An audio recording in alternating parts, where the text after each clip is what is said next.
Hi, I'm Ray Young. I'm Emeritus Professor from the University of Wisconsin in Madison, and I spent a sabbatical year in Greece. And I would like to talk about, I've already talked about many of the history of Thessaloniki, and I'd like to present some of the images of the modern city in this final lecture in my series. Here's the Thessaloniki waterfront, and this is Nikis Street or Victory Avenue.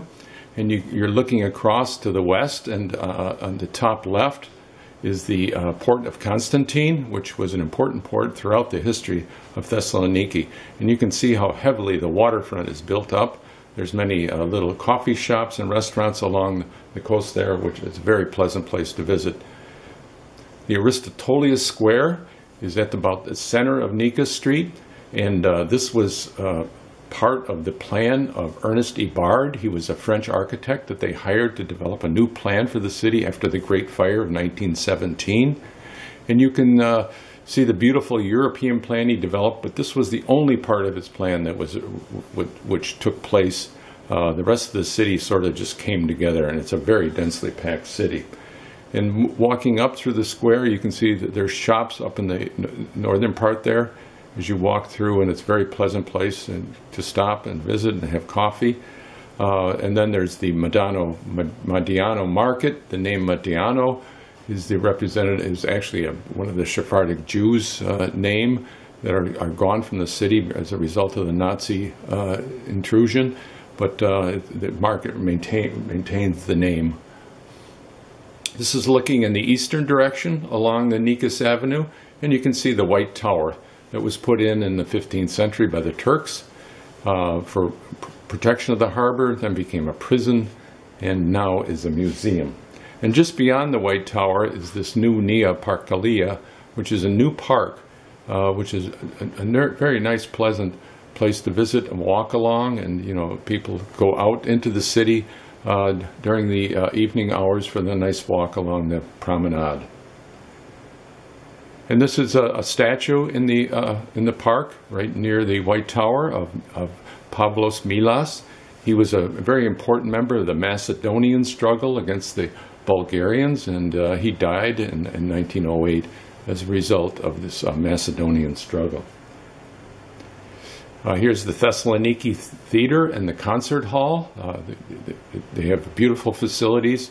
The concert hall is a more newer construction. And one of the traditions I found when I was in Thessaloniki and in other parts of Greece was that the men would get together to discuss various issues of politics, usually, or philosophy, as it was in the days of Aristotle. But following this tradition, they named the university in Thessaloniki, after Aristotle, the Aristotelian University.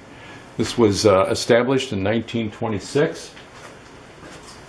It has a population of 100,000 students. It's the largest university in Greece and actually in Southeast Europe. And you can see here it has a nice campus atmosphere as shown in the slide.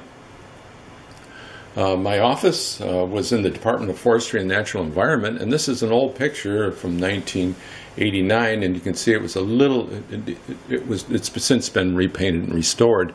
But one of the things I was surprised that there was still a communist movement, and it was important to the students, and there was a lot of graffiti on the outside and inside the walls of Komunistico Koma Elades, KKE, the Communist Party of Greece. And there is always an awakening when you go and visit places. The Byzantine Museum is famous in Thessaloniki. A lot of the culture of the city is in this museum and well worth visiting. The International Trade Fair, it happens every year there. This has been happening for many, many years. And it's an important trade fair, sometimes with children's toys and so on. And I just want to mention Aretsou in the Kalamaria district. This is southeast, outside of the city. This is where I lived, along this Plastira Street, which is along the coast. It's full of wonderful tavernas.